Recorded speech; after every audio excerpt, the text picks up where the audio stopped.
Good morning, children. Today we are going to read this poem, Animals, by Walt Whitman. Now, in this poem, Walt Whitman admires the simplicity and inarticulation of animals.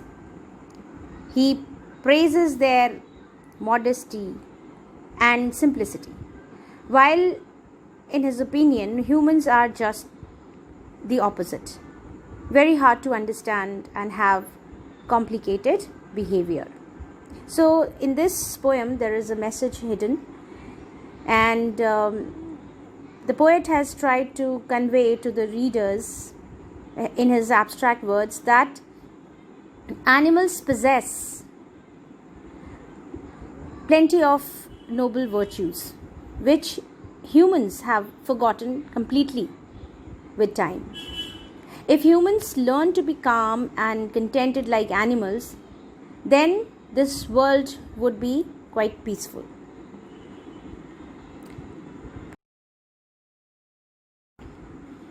So before we proceed and I start paraphrasing the poem, let's know a little bit about Walt Whitman, the poet of this poem.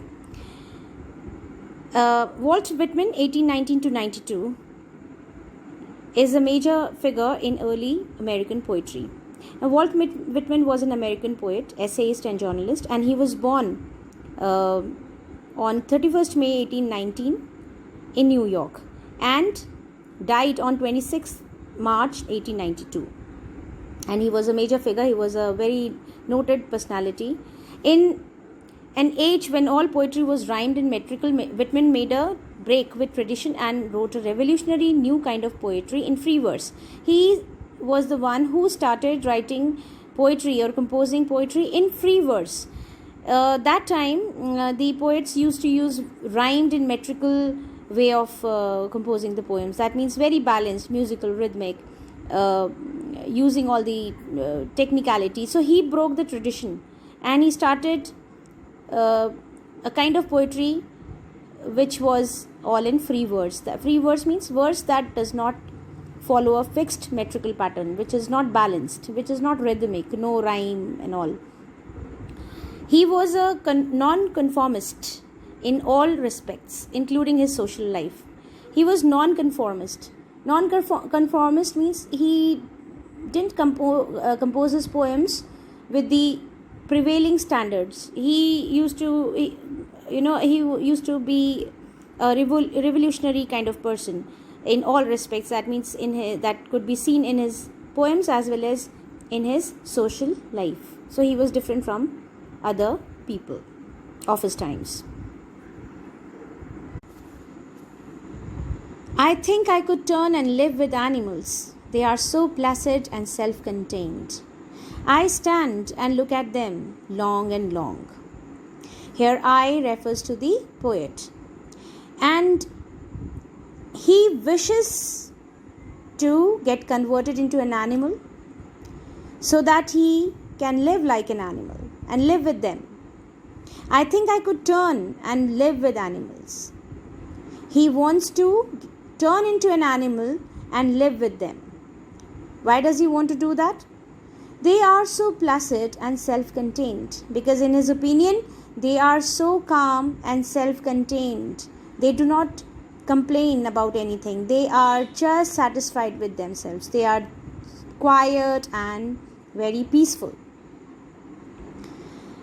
I stand and look at them long and long. The poet observes them and look at them, yearning to be an animal long and long. Emphasis has been given on long and long. It has an implied meaning which is longing for the qualities of the animals of being calm and self-contained.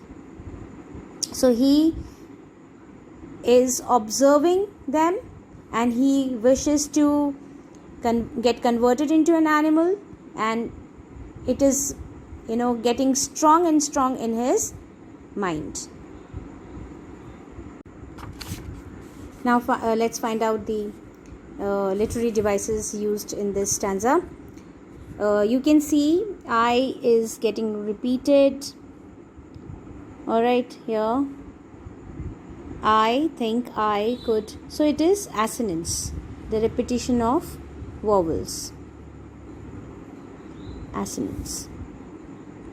Then we have this I repeating in the next line also. That is anaphora. That is anaphora. So I will write it up here for you. Anaphora. The repetition of the word, first word, in the second line and the rest of the lines is called anaphora.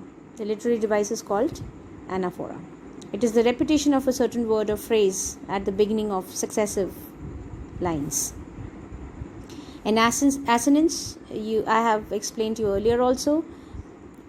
The same vowel sound when repeats in the neighboring words, it is called assonance. Then we have this word getting repeated in the same line. So this is repetition. Repetition.